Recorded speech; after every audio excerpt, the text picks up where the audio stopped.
Welcome to the Decode Podcast with Elias Malpavan, Daniel Stanfill, and Sean Kincaid.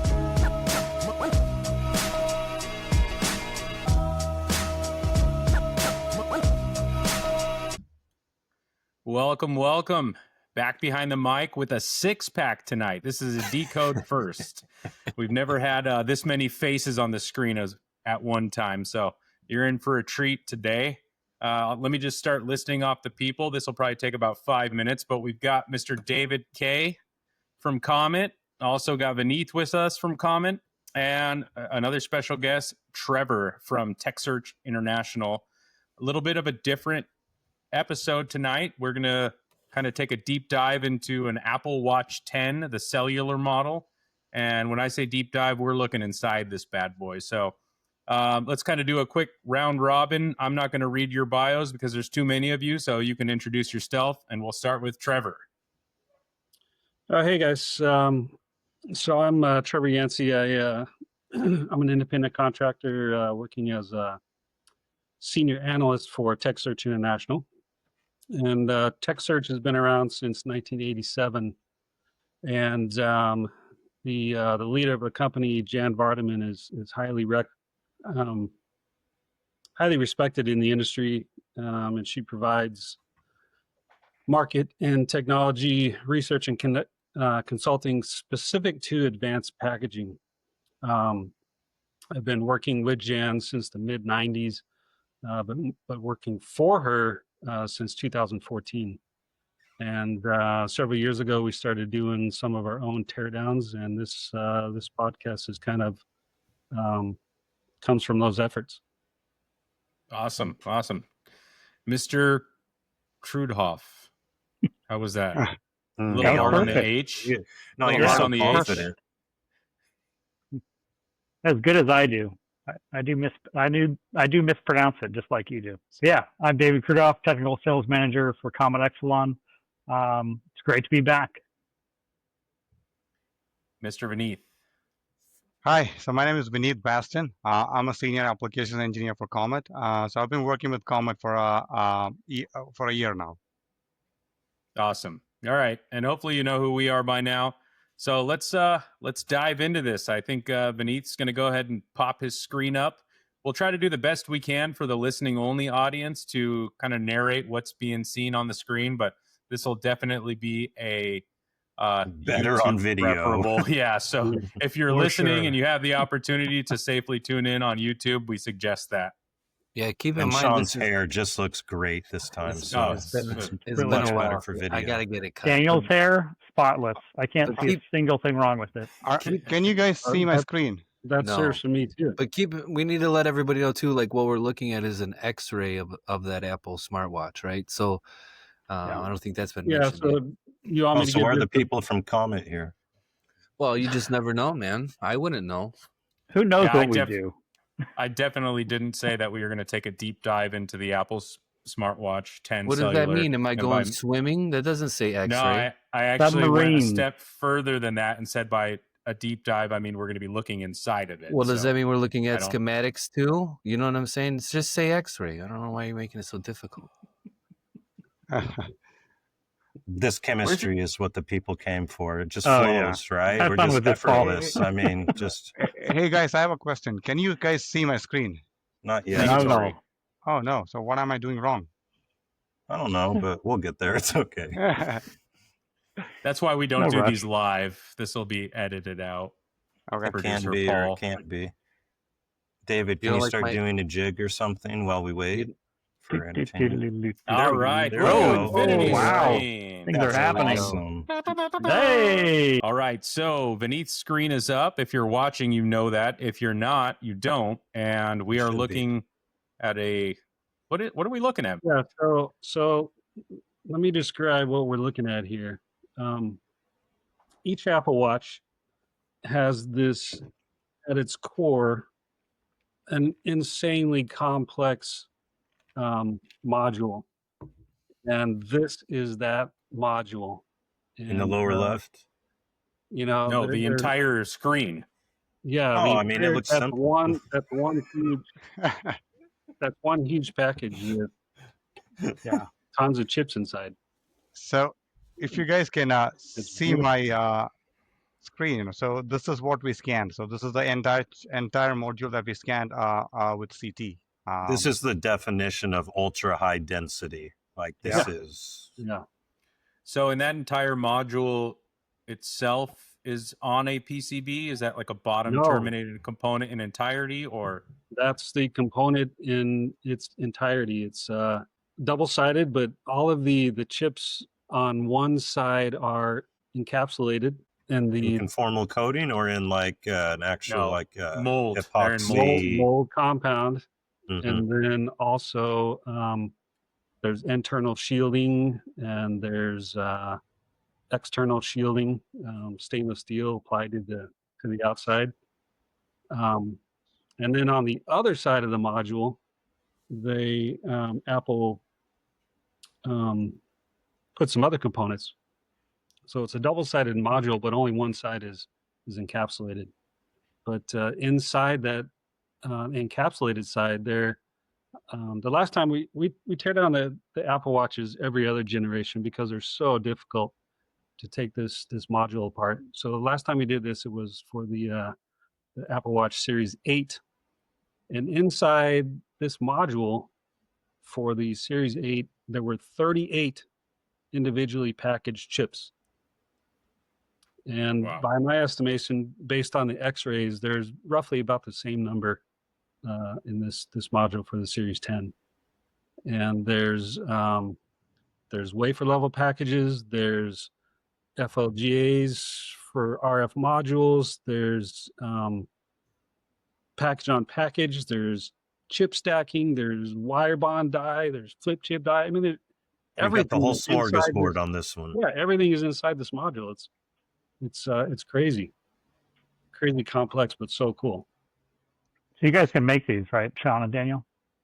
So Trevor, so what I'm doing right now is I'm going through these layers. Can you just walk us and tell us what these are? So let's start from the bottom of the chip, the module I'm going up right now. So are these the memory devices that we're talking about right here? Yeah, so the main processor and is a package-on-package solution, just like an iPhone, where the processor is assembled by TSMC in a fan-out wafer level package, and then on top of that package is a memory device. Okay. And within that memory device, there's two die. There's a DRAM die and there's a NAND flash die. So it's right there. You can kind of start to see those are like the memory blocks of the flash memory die. And you can see the wire bonds along the bottom. Yeah, the vertical white line into the die. And then the other wire bonds on the kind of on the vertically on the left-hand side. We went past it now. You'd have to go back. You're talking about these, right? Yes. Those are for the DRAM. Okay.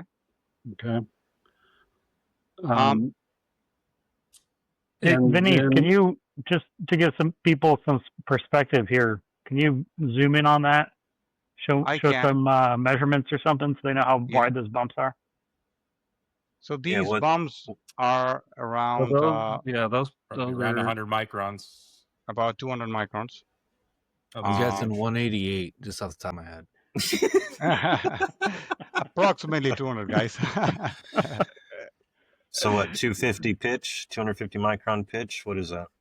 Let's look at the pitch. Yeah, let's see. 300. What, 300 micron pitch? Yep, sounds right. Based on the other stuff that Apple's been doing with TSMC. And when was this one manufactured? Do you know? So the Apple Watch Series 10 came out last year. So Trevor, the last time I spoke with you, we were kind of interested in this area right here. And what were you? Can you please let us know, what we are looking at here, Yeah. Okay. So that is, if you go back down a little bit. Okay. Okay. Those are flip chip bumps, copper pillars on a landside capacitor made by TSMC. It's a silicon die with copper pillars on it. Can you measure those, Vineeth? Yes. So just to give you a small context, right? What I did was initially when Trevor came up with the sample, I did a full CT on the sample. So this was done with about 12 micron voxel resolution. But once we had a meeting with Trevor, he was mostly interested in smaller components. He doesn't want anything big, So so what we did was we did try. We did try something else. We tried a trajectory called zoom scan. So what we did was we kind of brought the sample as close as possible to the source and did a CT, which would give you a higher resolution scan on this area. So let me pull that out and show you how much those bumps are. What are your guesses, guys? Elias, what's your guess on that bump size? Diameter. It was spot on last time, so I'm expecting some good accuracy here. 25 microns. 25? 15. Sean? I'm holding my judgment until I see it on the screen. And then you'll be right. Smart. Yeah. I mean, and then I can look just up like my 7-year-old. You guys exactly what it is.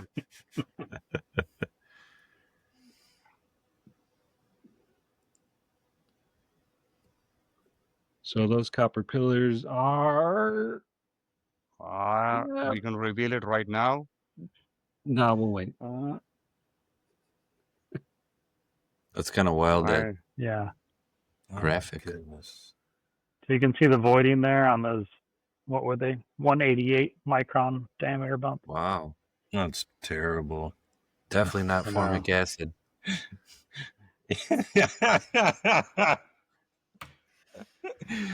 Oh, man. Let's measure. So these are around 40 microns. 40 microns. 40 microns. Pretty small. Oh, Sean, spot on. Yeah. Excellent. Yeah. Wow. Way to go, Sean. Way to go. That's so small. 1.6 mils. Excellent. That's what. Yeah. Elias, how often are you cutting stencils for stuff that small? Let's just say that some of the packages that we've looked at so far are very familiar. Oh, interesting. Oh, intriguing. Just give me a second, guys. Have you manufactured smaller? So you can actually, your laser beam size can cut a hole that small? It's a 20 micron spot size, so technically that's the smallest aperture. There's not much control in terms of the shape at that size. It's, you're talking about a single beam width, but at about 75, 80 microns, you can get resolution. Fortunately, these apertures are typically in the round shape, which is advantageous for us from a production standpoint. They can't be using type 5 paste, right? They got to be using something. No. This is probably not even 7. This might be type 8, right? Is it? A lot of these types of packages are not being printed via traditional surface mount techniques, right? You're not printing solder. Were you jetting it? No. You're printing flux. Just flux. And then having the solder that's already on the actual component take care of itself? Bingo, bango, because there's some bulk solder on these components already, so you just need an activator, right? So you just print the flux. And flux is a hell of a lot easier to print than solder paste. Yeah. It is? Why? Just what? How? I've never actually seen flux printed like that. I've got to see the application.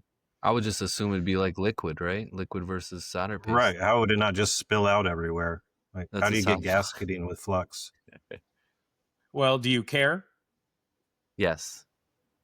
Do you need as controlled of a print with flux as you do with solder paste? I would think no. Maybe not. All You're right. just flooding it. Yeah. So now that he's back. So what we did was we did a zoom scan, which we could get a higher resolution image on those 50 micron bumps. So it's about 1 micron voxel resolution. So if you can see, I'm on the bottom bottom right hand corner, so I can scroll through the device. Wow. The voids are way clear.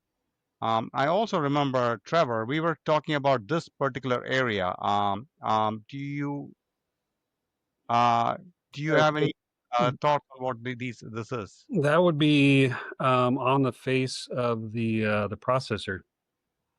Part of the traces on the face of the processor. The clarity of these images is just incredible. It really is, isn't it? Are all those micro vias on those internal layers? Is that heat transfer throughout the layers, or is that not on this layer?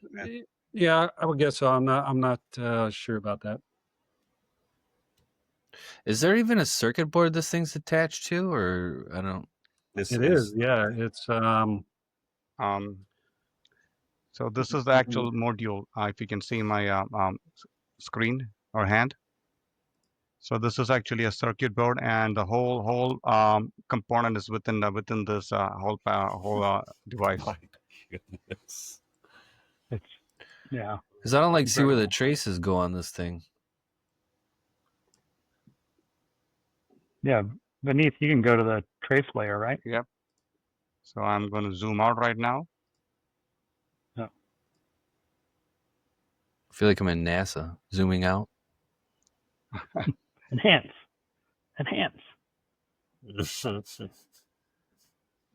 So let's take a deep look at traces. How thin are those traces? Can you measure that? Trace width? Of course. Oh, sweet. Yeah, good idea.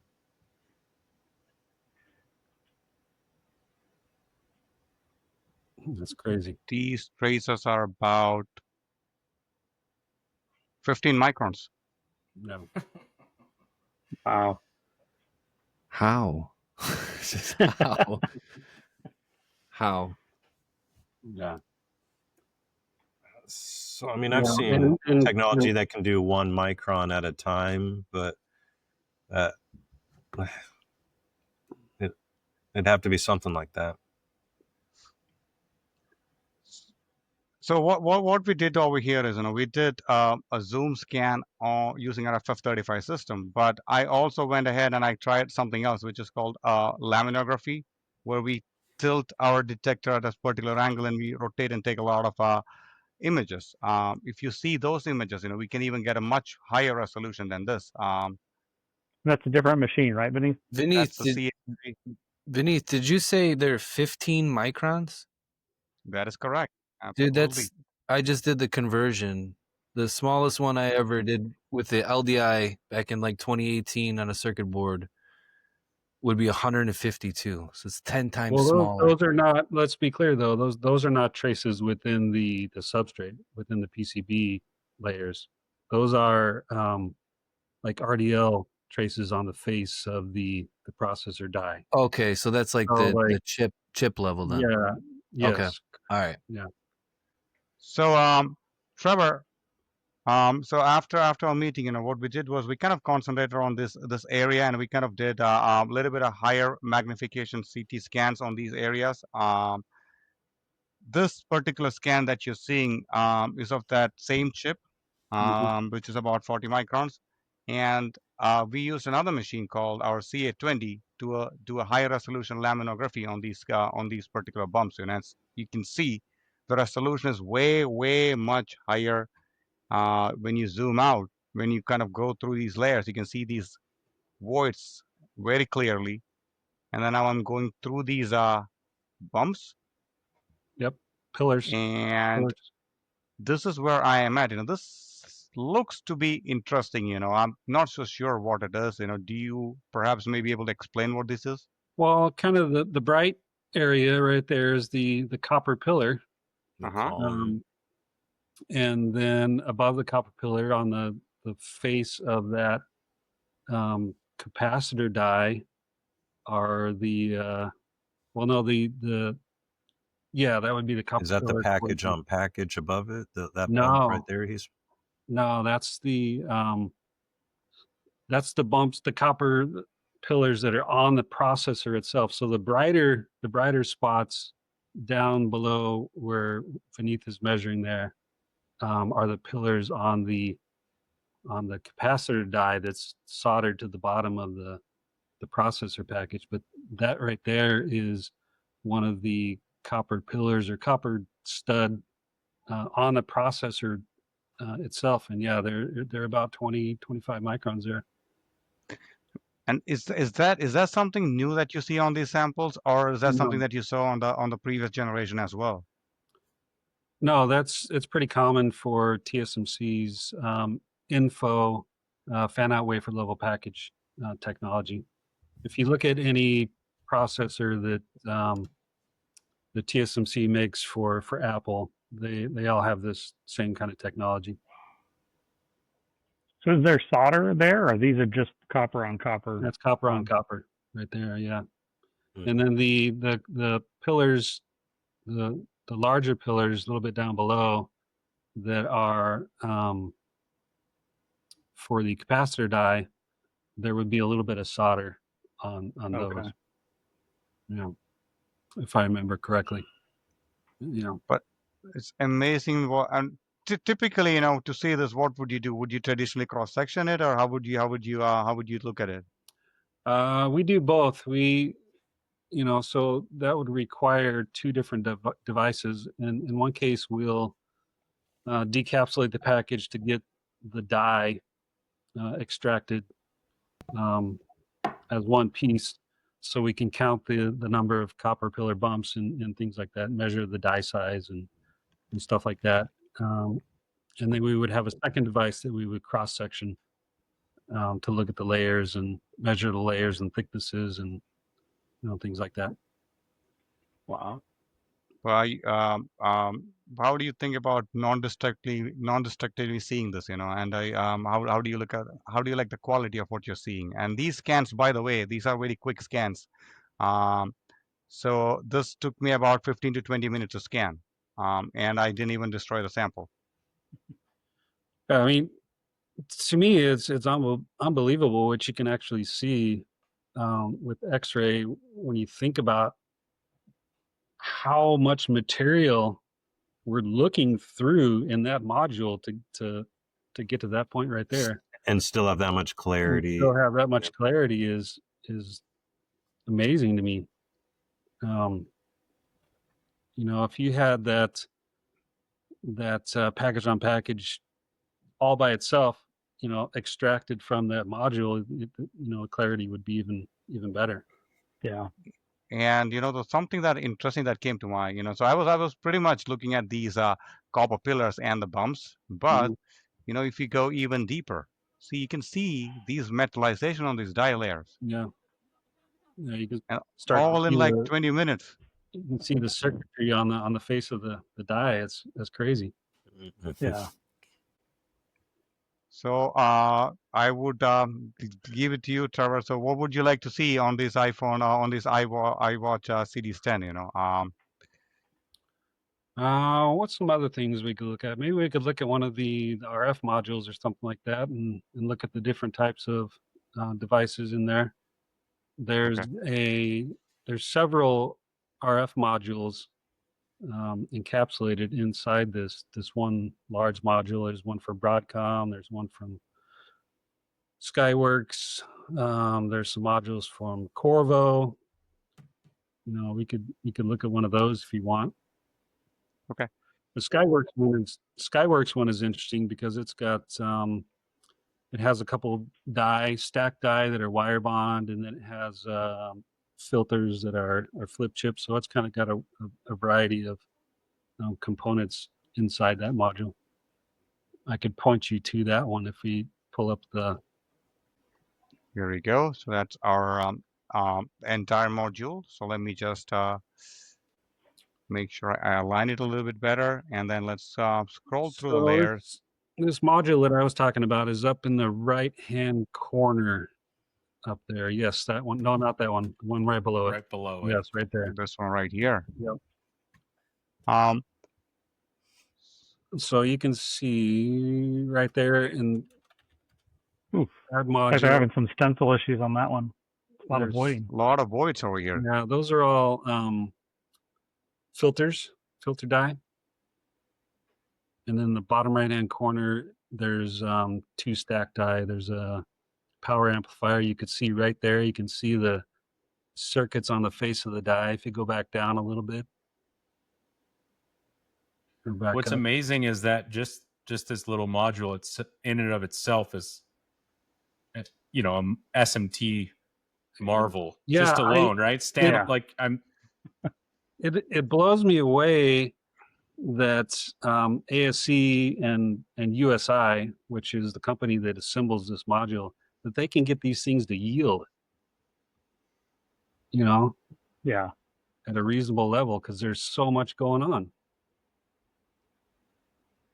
And are these called LGAs? And I'm going and giving it back to the process guys. You know, Dan, are these LGA joints, or what are these solder joints that I'm looking at? Let me see those. Probably. It depends on what kind of filters those are. If they're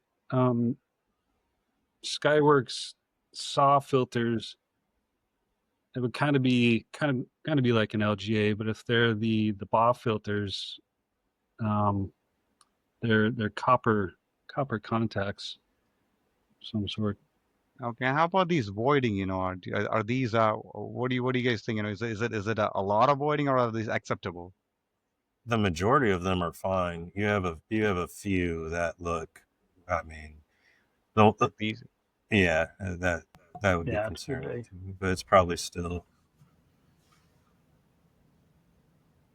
still functioning. Yeah, but do we have a criteria to look at it? Is there like a 50 like a failure limit that it should have?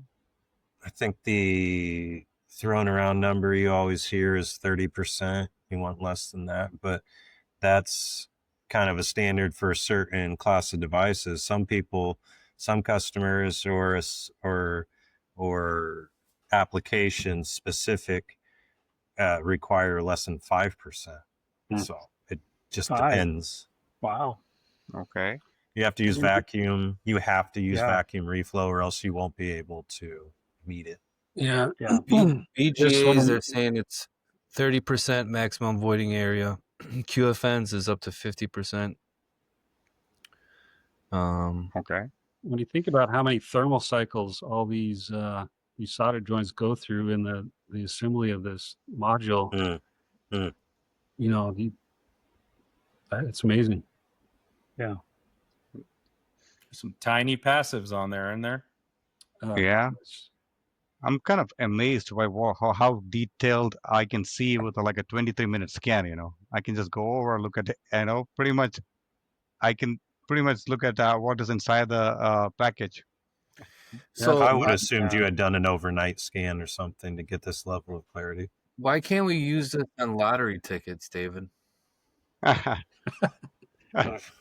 I'm not joking, dude. I've never tried. So many right now. I'll buy a whole. So you wouldn't be able to scan them at the store. Can you return them if you don't scratch them off? I don't know. Can you? I wouldn't think so. Man, it took you all of 4 seconds to poke a hole in his plan. Oh, you can scratch. It's so thought through. You don't have to scratch. You can just scan the back, and they'll tell you if it's a winner or not. But I don't know if it registers in some system. Listen, guys, we're sitting on a gold mine here. What are we doing looking at this? This is for sure. This is for sure why people tune in, because of, you know, I mean, we're forget about investment strategies, precious metals, 401ks. No, get yourself an X-ray and a roll of lottery tickets. We got you. And then return the lottery tickets that you don't win. No. I know a guy that owns a party store. We'll just borrow his. He'll give us a roll. We'll give him a cut of it. It's no big deal. No harm, no foul. leave some winners in there. Don't be a savage about it, right? Let the people win some. Have some decorum. Yeah. I'm not that greedy. I just want the million. Yeah. All right, what's next? What are we diving into next on this thing? Let's get back on track here. Sorry about our diving deeply. Look at that area right there. This one right here? Yeah, that's kind of interesting thing in there. So that is all Wi-Fi Bluetooth chips in there. There's a shielding around the one outside. pack, Is that yeah, what we're seeing there? with the shield around And it. there's 4-leaded devices. What are the Or right dent. right there? So that's your shield. That's a Those shield. things on the left show up real quick. They're So I think relatively this is how it's soldered to the Yeah, it's like a regular kind of can type shield that you see on a PCB, which is different than what Apple did in the past, or not Apple, but USI, the company that assembles these. In the past, to do shielding inside this module, they would use a technology called trench and fill. So they would dig trenches essentially in these modules and then fill them with a material to create the compartments. But with this module here, it looks like they're using almost like standard can type shields that you'd see on a PCB. Can we grab a measurement on one of those tiny passives in there? I'm thinking I'm seeing 0201 metrics towards the top what's left the corner. smallest? Are we talking about these Those ones right here? Yeah. The Thule devices there, yeah. Yep. Yeah, let's do that. Are those 1206? 1206 is probably bigger than the whole module.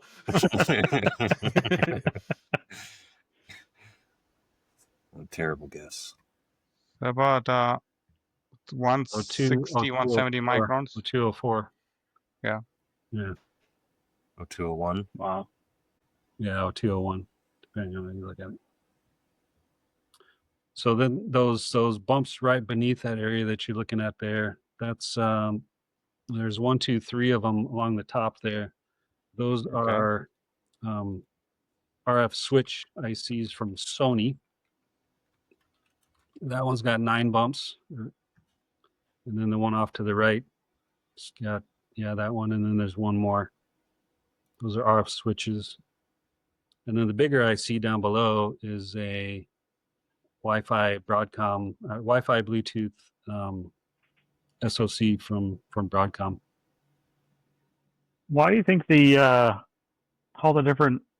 I mean, the BGA is not a nice clean grid, right? I mean, it's not a BGA, but all those solder balls. It's a wafer level package with micro bumps, so tiny little solder balls. Why do you think the micro bumps aren't like a nice grid? Like that this one seems just kind of crazy. Not even like at the top of the middle there, it almost looks accidental with putting them. I'm sure it's not. But yeah, no, it's just with these micro bumps, there's not a regular pattern. It's kind of a staggered layout for the most part, but there's not a solder ball in every location. Would that make cutting a stencil any different? Or no, your machine doesn't really care, huh? Doesn't care. We see quite a bit of that, and it's becoming more prevalent, I would say. Yeah, more prevalent. When I first started seeing them, visually it'd be like you'd see the stencil without having seen the design, and something happened here. This ain't right. But now I wouldn't even look at it twice. Okay. Mm-hmm. Next, if you look at that component in the middle, from the upper right corner, those bumps a little bit lower. Not up there, but upper right. No, not up there beneath. This one right here? No. That actually right there you're pointing at is 4 solder bumps on an integrated passive device, an IPD filter device. Wow.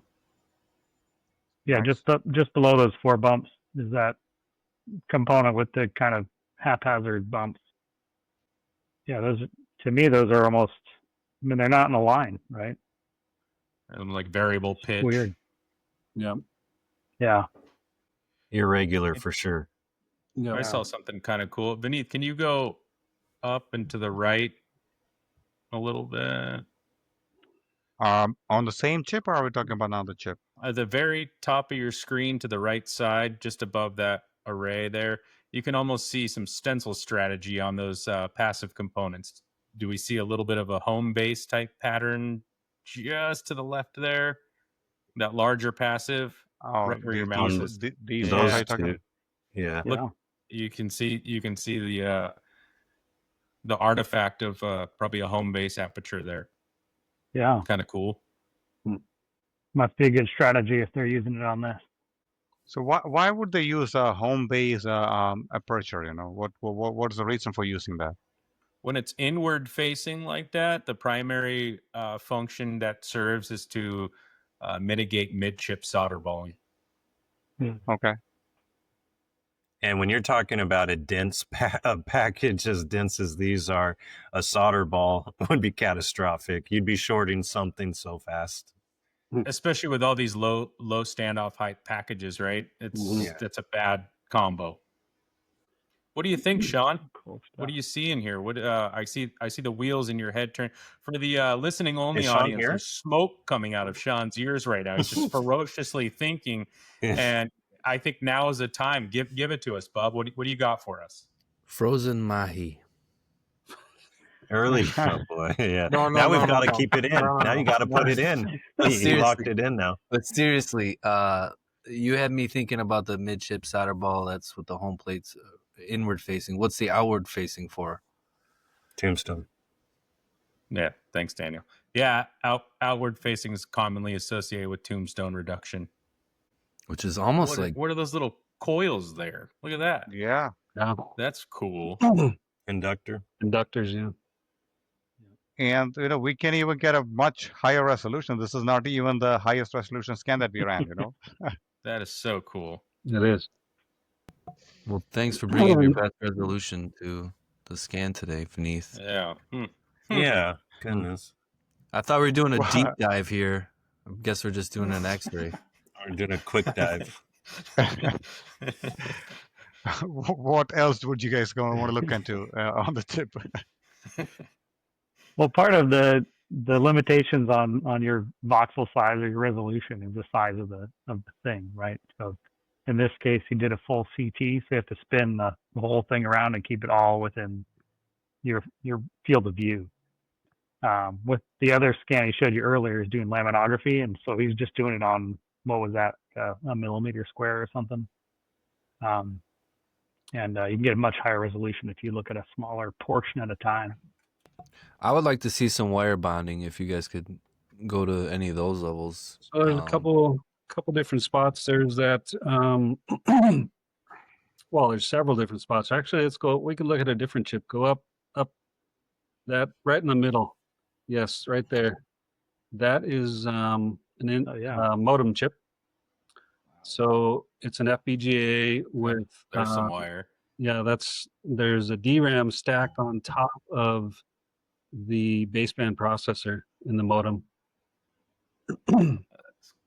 So yeah.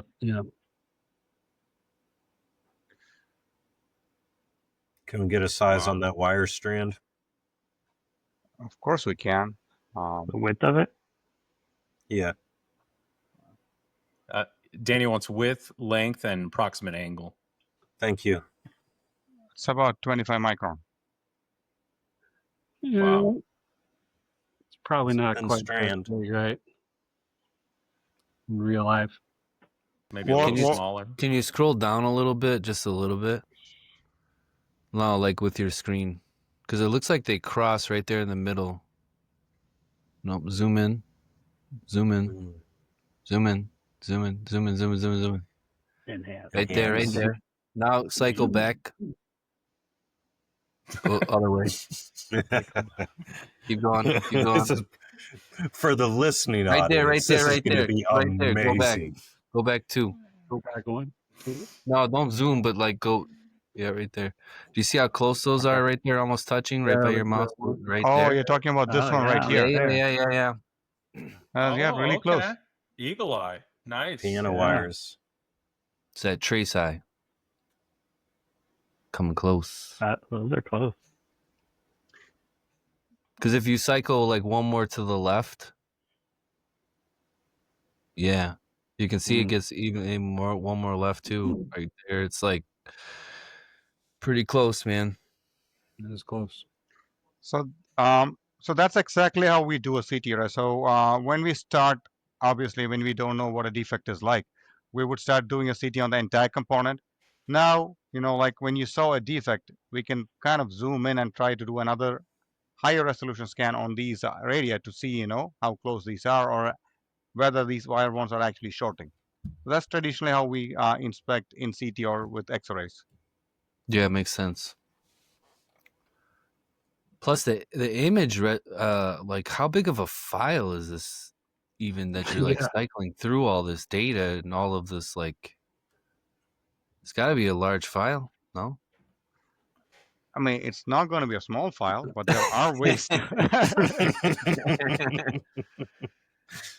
But there are ways to save it. We can, we can sample it. We can save it in a much lesser, gigabytes, and we can even so that we can share it with other people. Right. But traditionally, it's going to be about depending on the scan. This one is most likely is about 10 gigabytes. Wow. So you must have like a really good video card right now in your computer then, right? Oh, goodness. Yeah, that's great. Absolutely. And a lot of memory. Perfect. Yeah. Are we going to start That's what the mining people came Bitcoin here or what? for. What's going on? The lottery tickets are out. Let's start mining Bitcoin. Vineeth, you and me, when we get after this. After this, So I know we'll take that offline. yeah. I know for one, I could kind of sit here and have you scroll through and zoom in and out for about the next 3.5 hours before I lost interest. But I want to put a couple of fine points on this and maybe challenge Vineeth, David, and Trevor to, this is cool. This is awesome. Give me some practical value, a practical application where you would use this kind of imagery, this kind of technology in your process, be it from a quality standpoint or process development standpoint. Yeah, I would say, Trevor's job is not exactly reverse engineering, but he's part of that process. So he would certainly have competitors buying this and tearing it apart to see what's inside and how they did it. But from the manufacturer's perspective, they'd want to scan this thing. I know it's common practice when they release a new product to every single return from a customer goes back to the FA lab, right? And gets checked out. Why did it fail? What's going on? That's a cool and they send image notes to the manufacturing process, right? The manufacturing team gets all that feedback and, okay, we got to put the home plate, or whatever it might be. We got to address these different issues. We're seeing this recurringly, or that this is just a one-off. But as Vineeth said, doing this a CT of the whole thing gives you maybe not the highest resolution that's achievable, but it gives you a good starting point, a good overview to start tearing things down virtually, so that, like Trevor was saying, his next step, he's going to start machining things, cross-sectioning them. That destroys it. But you got to know where to do that. Next week's episode. Right. Yeah, there you go. But like on all these solder joints, if you're looking at what we're looking on the screen right now, and you see these voiding issues, and there's a problem in this area, you might say, okay, hey, we need to take a closer look at this. You might do a second scan, or you might just take it over to your FibSem or something. And get even the wire bonds that we found, I didn't find it, but maybe we can take a closer look and see, whether that's actually a short, So these kind of things, when something comes back from the field, even do a failed analysis. There are other techniques. One of the techniques is physically cross-sectioning it. But once you physically cross-section it, you're completely destroying the sample. And then if you over polish it, you won't be able to even see the defect. And plus, when you polish it, there are chances when you cross section, there are chances to induce defect as well. With X-ray or with CT, you can kind of start analyzing it without destroying the sample. And furthermore, if you want to do a physical cross section as well, you do have a good model that you can go back and kind of see what's going on. So we can all agree and acknowledge that this method is not destructive in the way that grinding or cross sectioning would be. But I imagine that there's a decent amount of some type of energy being used in order to, penetrate into these components and give us these images. Is there any risk for these devices being negatively impacted by the introduction of an X-ray? It is a chance. And certainly for your competitors, right? Yeah, on their machines, they break everything instantly. Yeah, we're very brand agnostic here.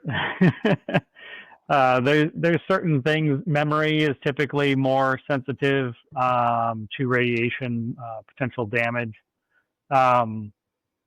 So actually, Vineeth and I are going to be running a test here in the next couple of months on a certain type of component.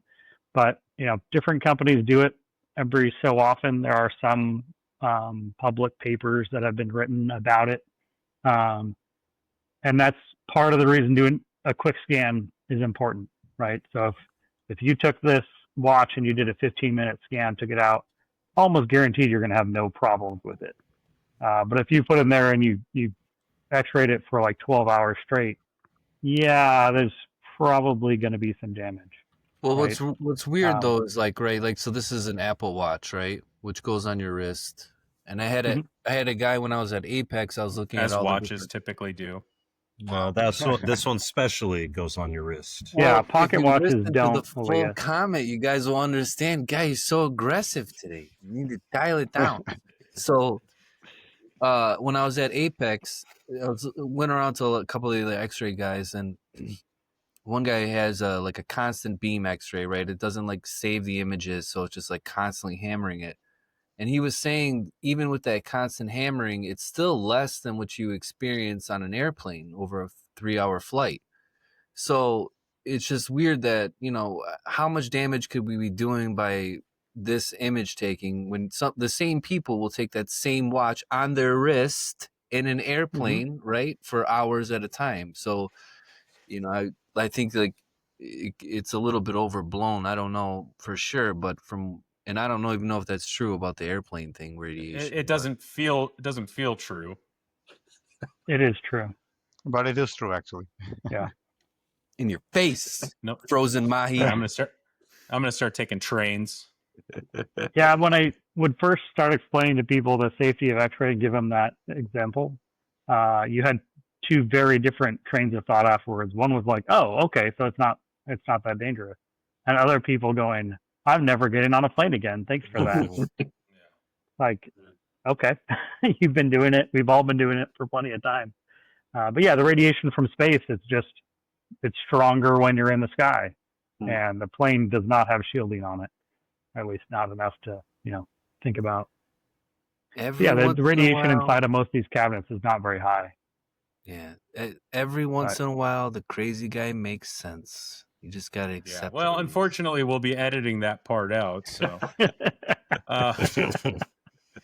this is so cool. If you're still only listening, please, when it's safe to do so, get in front of a computer and take a look at these images. If it's not something you've seen before, you're going to be like a kid on Christmas morning. It's awesome. Yeah, I would actually suggest pull this episode up on your phone, your tablet, and your computer, stream them all, and then compare the images on all the different devices. The resolution gets better every time you hit the like button. That's what I've heard. Increases. So thank you guys for being on and sharing this with us and giving us the opportunity to see what nobody else can see if you don't have one of these cool machines. Yeah. We appreciate your time. So just give you guys each a quick chance to maybe tell a little bit about where people can find you if they're interested in this technology or the work that you're doing, Trevor, to get inside of these packages and modules and phones and everything else. So we'll go a little round robin. Trevor, where do we find you? So you can go to TechSearchInc.com. TechSearch International is the company. We do advanced packaging reports, but we also sell reports of the results from our teardowns. And I'll be busy working on tearing that Apple Watch 10 module apart over the next couple months. And it literally takes about that long to get every. Wow. We take the extra time to pull each and every chip out of the module, which you think about how hard that is. It's painstaking. It sounds like. Yeah, it's super cool though. Super cool. David, who are you? Where can people find you? Yeah, you can find me on LinkedIn. I'm around there a lot. To go find a decode post in. I have definitely interacted with it. But yeah, you can find me on LinkedIn and of course our company website, Yxlon.comet.tech. Mr. Vineeth, how can people get in touch with you? LinkedIn. That would be the best thing to do. And I'm based out of San Jose. I have a lab in San Jose, so if you want to come down, tour my facility, just shoot us just shoot us a request, Can we can confirm make that happen. That's a good time. It's like I agree with you, Daniel. That was a cool. Yeah, we had the three of you guys in, right? The ones that matter. Yes. You had everyone that mattered. All right. Well, thank you all for tuning in. Please follow us on YouTube, LinkedIn, your favorite podcast platform. Like, subscribe, engage, all that good stuff. And as a reminder, if you have not already registered for SMTAI, we're going to be there. We're going to have a booth, and we'll be doing recordings there on the show floor. So smtai.org. Register, attend, come see us in booth 2403. And Tickets are $5 to pet Sean's hair, so sign up for that. Oh, that's the discount promo code decode. Until next time.